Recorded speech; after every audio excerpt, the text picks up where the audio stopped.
All right, guys, welcome back to the Unfiltered podcast. My name is Anna Haberman.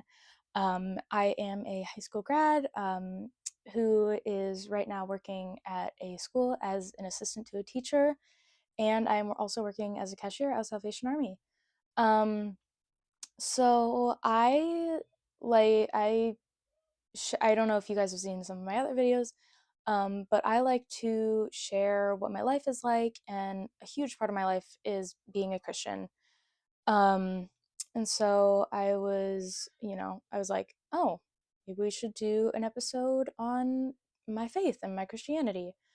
So that's what we're going to be doing today. So on this episode of the Unfiltered podcast, that's what we're going to be talking about. So this is my story of my faith. So if you guys are new to this channel, hi, welcome. If you guys are returning, also welcome. And if you're not subscribed, make sure you like and subscribe and hit that notification bell so you don't miss any future videos. So let's just dive right in. So I grew up in a Christian household. I don't know if I've mentioned that before, but I grew up as a PK, which is a pastor's kid. Um, and I think from like the moment that I was born, I knew who God was. I knew who Jesus was. I knew the general um, information of Christianity. Um, but I'm like, I now know what it means and what is, like, I now know the deeper meaning of Christianity. um, but starting out as a PK, when I was younger, I never really understood what it meant to be a PK because I was so young. I was probably 11 or, like 10, 11, 12 when I started to understand what it meant or what it is. But now that I'm older, like I'm understanding that pastors' kids, pastors' wives are put on such a high pedestal. Um, Not a pedestal, but like such a high standard. Um, and we were supposed to act like the perfect little Christian child. Um, and what examples of Christian kids should look like. Um, so yeah, the pressures when I was younger, like I didn't understand what it meant or anything like that. But yeah, so I understood. I was baptized when I was 10, I believe. Um, and fun fact, I still have my baptism dress. It's hanging in my closet right now. But yeah, I mean, when I was, it was, I understood what it meant. I knew, um, I wanted to have a relationship with God, but I didn't know how to claim it as my own faith. Um, I just knew the general direction of, what was happening or the general idea of what was happening. So when I was 11, we moved from Buffalo, New York to Fort Wayne, Indiana, where I live now.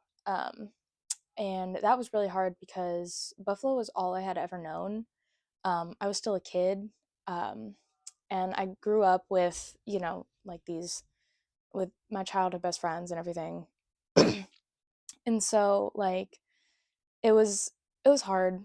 Um, but I don't know, like, I think it was honestly just God's plan and for the best because um like the friendships I've made here have been so great. Um, the opportunities I've had here have been amazing as well. Um, and yeah, but through the church that I am at now, I have like, it's just been such a roller coaster. Um, but yeah, I mean, so I can start after I moved here. So um, after we moved, we lived with my grandparents for 18 months. We were trying to find a church of our own. My grandparents went to a Methodist church, which we knew from the start wasn't really going to be where we went. for long term. So we started looking at churches, found this one church, um, and that was where kind of everything started. So or more started more for me, I should say. I got involved with the youth group there, which was amazing, having mentors there who could help me along with my faith journey, and who would hold me accountable and push me, um, and who weren't my parents. Um, so that was amazing. Um, so after that, we soon after we moved there. A few years later, we started another site closer to my house. And right now, we have four sites: one on the east side of Fort Wayne, north side of Fort Wayne, in central Fort Wayne, and then we also have a site in Haiti, which is amazing. Um, and so, yeah, I mean, we were one of the founding families of that site, and it's been pretty cool just to see how we've grown. The church building that we were using, we actually had two congregations. So the pastor of the church that was in the building, that owned the building, he started preaching at both our church service and his church service. And then after a few years, after a year or so, we became one congregation. Um, and it's been that way ever since. And it's really amazing. So um, we have some black people, we have Hispanic, we have white. Like, it's amazing. I really enjoy it. Um, and so that was really cool. That also just kind of started my faith journey more, and I wanted to get more involved with things. So I joined the children's ministry, and I love doing that. I love little kids. Like, it's just amazing, like their imagination is just so amazing. Like, and I mean, honestly, kids are just adorable. um, but, like their fascination to learn things is what, stuck out because, some of them, like the older ones, I work in the 0 to 5 room. Um, so we have newborns up to 5 year olds. And so, like, the older ones are like, just at that age where they're questioning, just like Christianity and all that, which is amazing because they are questioning, like, they want to know more. Um, so that was something that I was like, wow, if the little kids want to know more, then why shouldn't I? You know? So I started digging more into my faith, started praying more, and that was amazing. I had a huge, it was like a roller coaster. So I was at the top of the hill for a while, and then I unfortunately just went to the very kind of, it was like a slow decline. I was at a school that wasn't right for me. Um, they were, I just felt left out and miserable the entire time. And I did that school up until my junior year of high school. And after that, I just felt so broken, honestly. Like, I had to put up a shell of myself, um, because I just felt so um, lost and not myself, around them. And it made me feel, and they had different beliefs than I, like, or not religious beliefs, but different um, political beliefs, and they would force that. And I was the only one who believed one certain thing, or who believed in different political decisions. And I am the type of person who doesn't really care about political mm, politics. There we go. I can speak. Um, but they would just push that conversation further and further and further. And that homeschool um, co-op that we did was very, very political. Um, and so that was super hard. Um, but then we got my sister, and that was just that was amazing. We went through our honeymoon phase, where everything was great. She was, getting to know us. She was home. We shared a bedroom for about 6 months. Um, but then we got through that, and she started getting her behavioral issues started showing more. And so most of the time they came out towards me. Um, and so I got super depressed, or not super depressed, but um, after going to a new school with nobody I knew, um, and then I started, like, everything with my sister started happening. Um, and so I kind of, like, I just hit a low point, um, because, like, it was just a lot for me to handle, because I wasn't prepared for that at all. None of us were.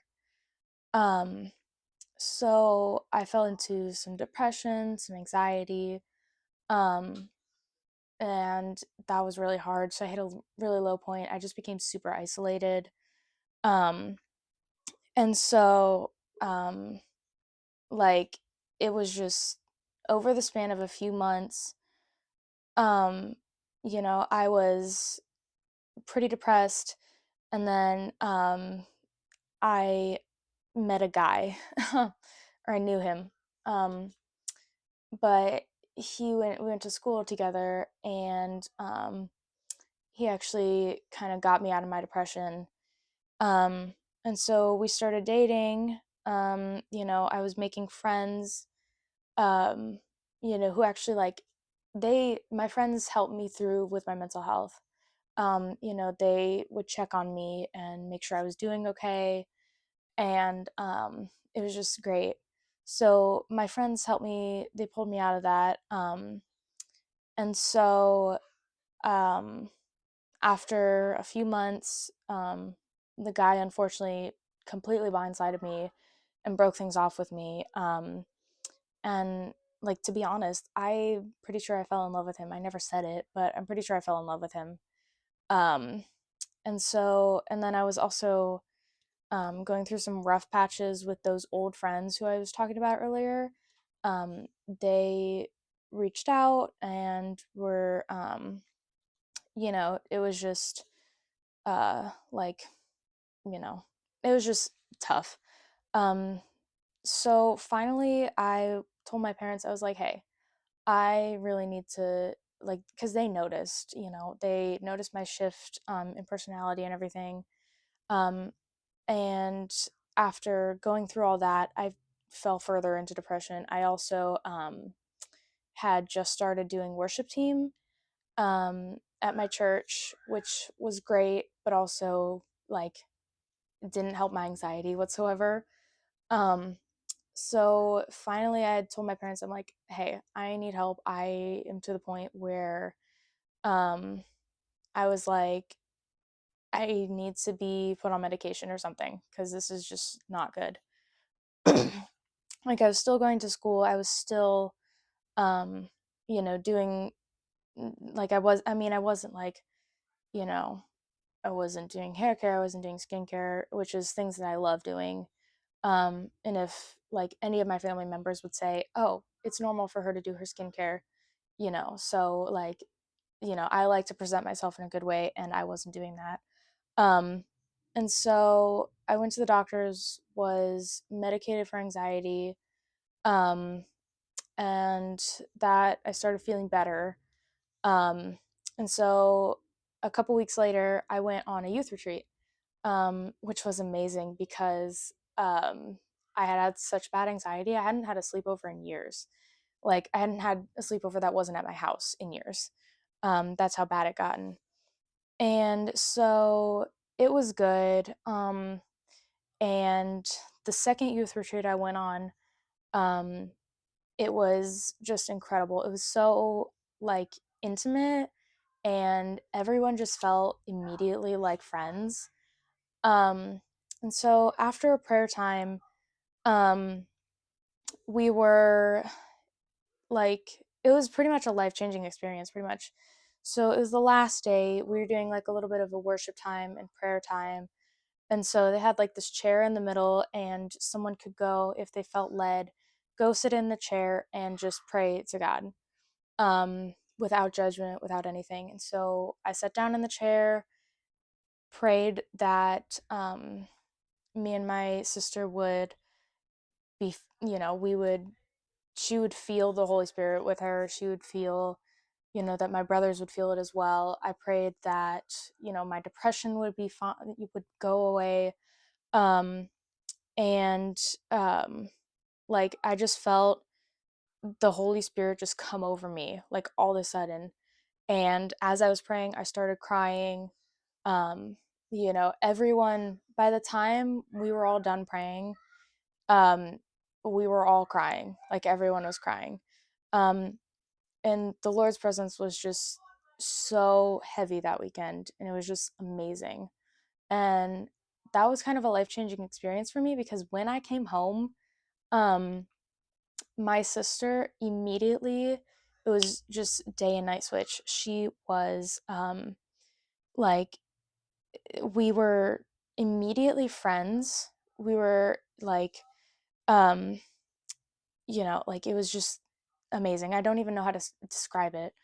Um, but she and I were friends. We were good. She was, like being like a little sister, which is amazing, given her history. But I also prayed that weekend that God would rekindle my fire and my desire for Him more and more. Um, and that was amazing because, um, like, it was, like, man, I don't even know how to describe it honestly. Like, it was just a switch for me and my sister. I knew that, I now know that my sister was going through a lot. Um, and I switched my mindset to, oh, she's going through a lot, and I need to make sure that I'm thinking about that whenever I'm mad at her or she's lashing out. But coming home from that weekend was just, I was so filled with joy and hope, and just like, it was amazing, um, like I said, I keep saying this, but I literally don't know how to describe it. It was just amazing. Um, so after that week, I started, it was just another super high. I started doing TOG, which is time alone with God. And that was super good. I still do that up to this day, and that retreat was about a year ago. Um, and so I do time alone with God, um, listening to worship music. Like it's basically just a Bible study. Um, and that week that I was doing it, I tried to do it every day. Um, and I just picked a random verse from the Bible app. Like it was just a random verse that popped up, the verse of the day. And every single verse that week was relating to something that was going on that day, or something that I was feeling, or something that went on. And that went on, like that happened for a couple weeks too. It was amazing. And so I also I was also on chapel team at my school, and that week, um, like right after that weekend, um, there was two songs. I think we sang two songs that just described how I was feeling and what I wanted, and I had sung them before. Like it was, yeah. I mean, it was. I had sung them before. I had heard them before, but it was just like different. I heard, like it just stuck with me a lot longer. And so um that weekend, or that week, I felt the Lord just telling me, "Hey, you need to make amends with people who you've hurt, um and with people who've hurt you." So, I I mean, I felt like he was saying you need to make up or at least apologize to the people who have wronged you or who I have wronged. Um, so I did that. I sent a big long message to all of them, um, explaining how I felt, um, how it was, like how I felt, um, how I acted, because I had just bottled that stuff up over the years. It was a good 5 years that I was at that school, and I had bottled it all up, and it was just coming out all of a sudden. And after doing that, I felt so much lighter. Um, Even though most of the people didn't respond to me, some did, and I was able to um, somewhat make amends with most of them, or at least be civil, um, instead of like ignoring them. Um, so I also, she's out in the hallway being a weirdo. Um, I also was able to text um, the guy who really hurt me, and we were able to have a civil conversation, and um, on the terms of we're in like we use the term friends now or acquaintances. Um, but yeah, so I apologized to them. We had the friends. We had conversations. Um, but then one week in December, I just had a really bad week, and it was the majority of it had come from this one night. I was at a winter formal, um, and two of the girls, um, like two of the girls, had just come up to me and um, like were, I mean, I don't really know. Um, yeah, it was like, so this was also before I had reached out to them. Um, I had been really triggered by them for some reason. They came up to me and were basically accusing me of certain things, wouldn't let me get a word in. They basically cornered me. Um, so like I was like up against a wall. They were here and here, and I was like here. And so they basically cornered me. And I had just such bad anxiety that night. And like after I had sent that message, my anxiety was gone. Which is amazing because I've had anxiety for years. Um, but yeah, it was a really good thing that I did. Um, and so getting to so the rest of the year went pretty well. Rest of the school year went pretty well. Um, that was my senior year of high school. Um, some things were still pretty awkward between me and my ex. Um, but we were halfway decent. And so after that, after I graduated, we had my grad party and everything, and I went to one of my friends or ex friends' grad parties, and she was one of the ones who kind of hurt me the most. Um, she unfortunately, or not unfortunately, but she had met someone, and the girl who she had gotten close with, those two became best friends because their moms became best friends. And so it was, I was kind of left in the dust because the girl and I were previously best friends. Um, and so it just felt like she had abandoned me, kind of. And so I had to go to her grad party just because, like, we had known her for so long. Um, and thank goodness for my family. My parents were amazing. They supported me because I stayed with them because I had such bad anxiety. Um, just like it was not like I just had a pit of anxiety in me. Um, And so after that, we, it was okay. I survived, but after that, it was just, planning for my grad party and all that. And my best friend was amazing. I had talked to her about all this. And so she knew about this, and she was at the grad party um, when this ex friend came. And so I was able to, like have her with me, and my parents were super supportive, so it was pretty smooth. And after, summer and everything and hanging out with family, um, it was, I had gotten an internship or a job with one of my former teachers as her assistant. And so that's where I work or one of the places I work currently.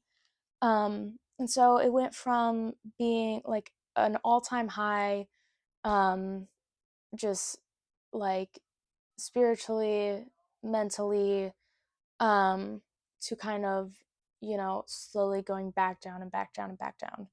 Um, and so over the summer as well, I had met a guy who I knew back in middle school. Him and I were friends in middle school, and we reconnected. He reached out to me on Instagram because he recognized me, and we started dating.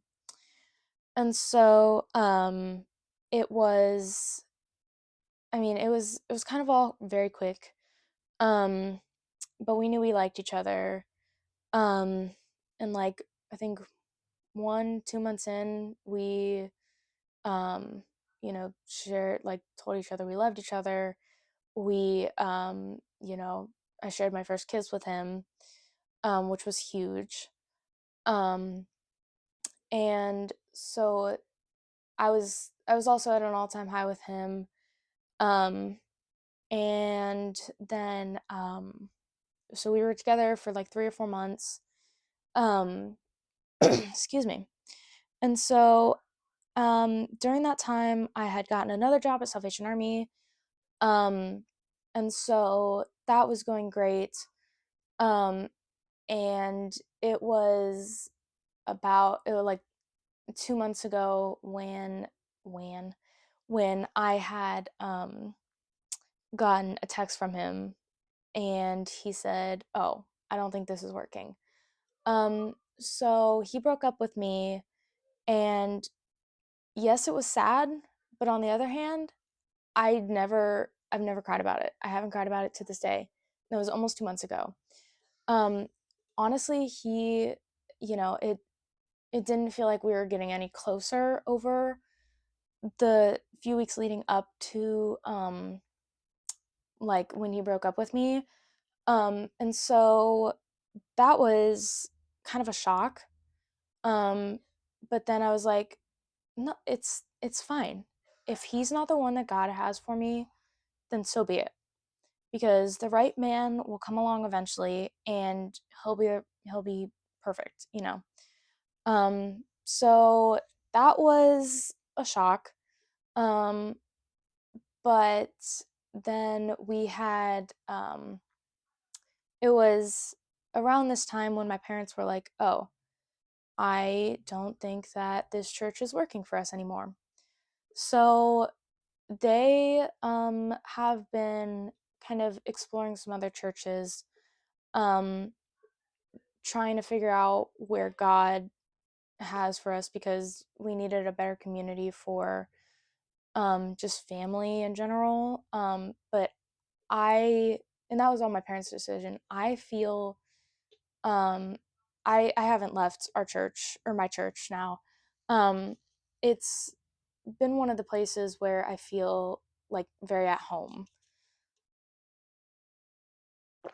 Um and so I've still been going there. And I've been on worship team still, and I've just had some really good experiences, just hanging out or not hanging out, but like um just being there. And there's amazing people for me there. Um, this one lady, she is kind of like a mentor to me. She's my worship leader, and she's been amazing.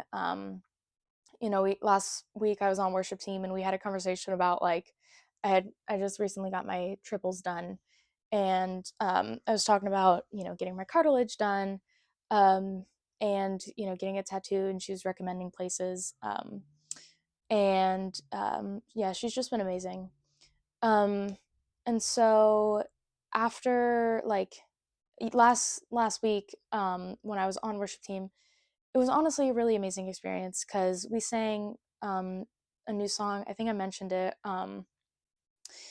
last episode, but Names of God by Mercy Culture.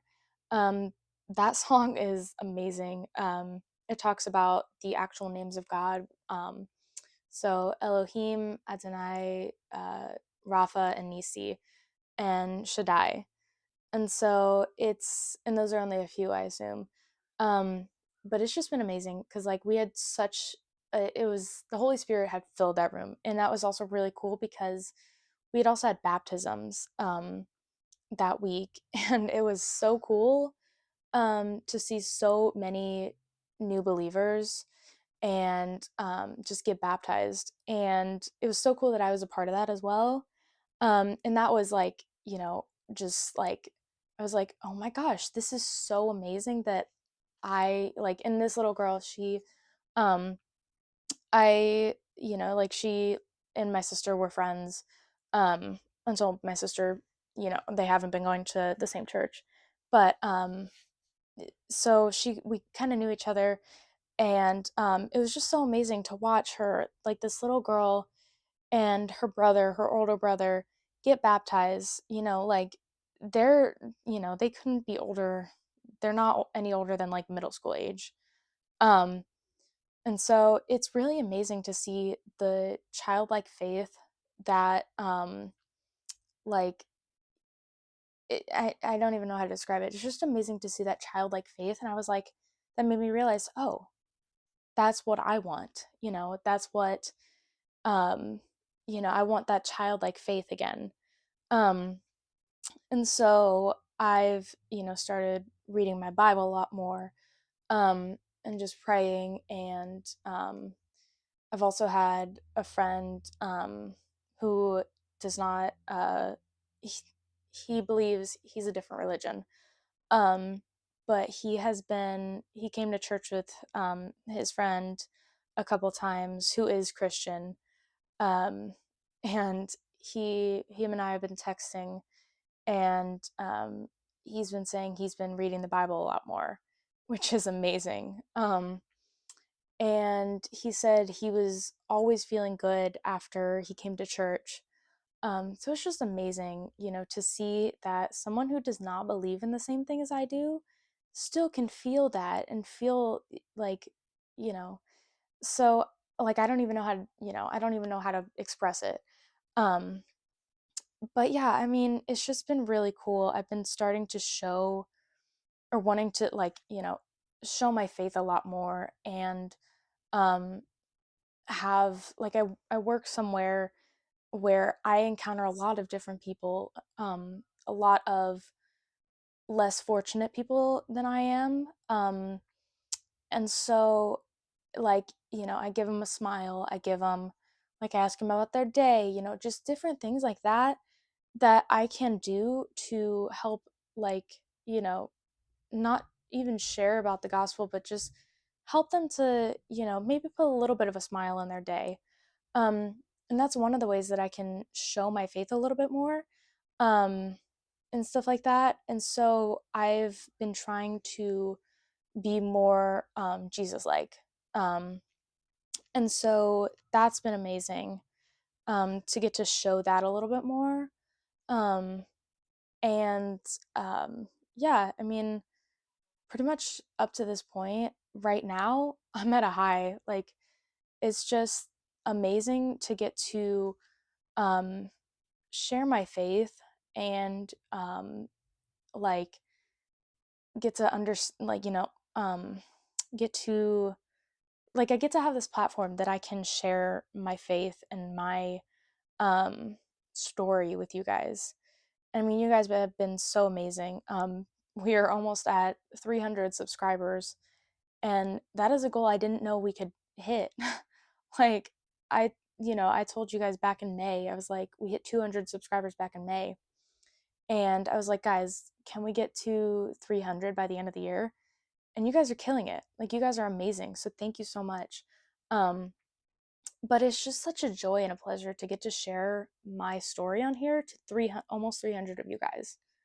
Um, and like, God has just blessed me with people in my life. And I'm not gonna lie, it is hard. Like, post post high school, like right now, it's just been like I do have friends, but it's just been lonely not getting to hang out with people like every day. And I'm not doing dance anymore just because I don't have time. I'm not going to school every day, like it's just been lonely.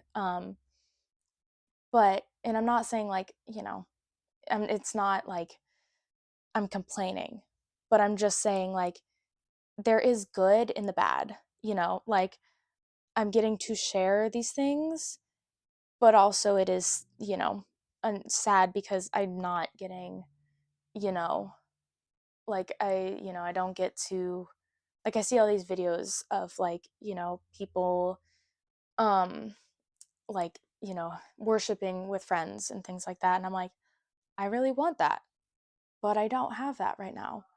Um, so, it's just something, and like, obviously, I'm praying that, I will get those good friend connections and good friends. And, I'm praying that, like, because I don't know where I'm going to college yet, I'm praying that God will lead me in a direction that leads me to friends. Um, and so I'm not saying that like I'm not at a low, but I'm not saying I'm like, right now it's a high. Like, like I said, the roller coaster. What is that? Roller coaster. um, but it's just been, like right now life is good. I'm happy with my life. Um, and so like I just want to encourage you guys today, if you haven't, dig deeper into your faith because it's amazing. I'm not saying it'll be all, sunshine and rainbows, but like there will be hard times. But, with God on your side, who can be against you? Like, come on. um, so if you haven't, dig deeper into your faith. Read the Bible. My life verse is for I know the plans is Jeremiah 29:11, for I know the plans I have for you, plans to prosper you and not to harm you, plans to give you hope in a future. Um, and so that has just been an incredible, um, you know, just encouragement in my life because God knows the plans He has for you. They're already written out. They were written out far before you were even a thought, you know. So dig into the scriptures. Um, start in Genesis even. Like that's a good one. But just open up a Bible, even if it's like a Bible app. Um, pray, have some silent time. Just worship, like names of God, look that up. Mercy Culture, it's such a good one. Um, some of the lyrics go, the name of the Lord is my strong tower, the name of the Lord is my hiding place, the name of the Lord comes before me, and the name of the Lord goes behind me. And that's amazing because all those things are true. So, like just dig deeper into that faith.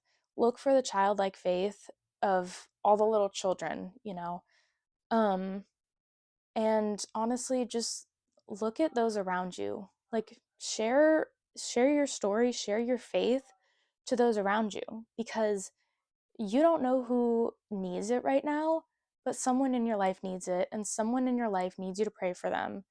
So pray for others, pray for yourself, like it's not selfish to pray for yourself. You know, I learned that. So pray for yourself, pray for others, worship, read your Bible, um, and go out and like just go out and share the word of God, because we're told to go and make disciples. Um, so that's what we should do. Um, but yeah, so I hope you guys like this episode. I know it was a little bit of a longer one. It was kind of more of like a mental health, you know, faith story, I guess. Um, but yeah, so this is my story of faith. I really hope you guys like this episode. Make sure you like, subscribe, and hit that notification bell so you never miss an episode of the Unfiltered podcast. Bye, guys.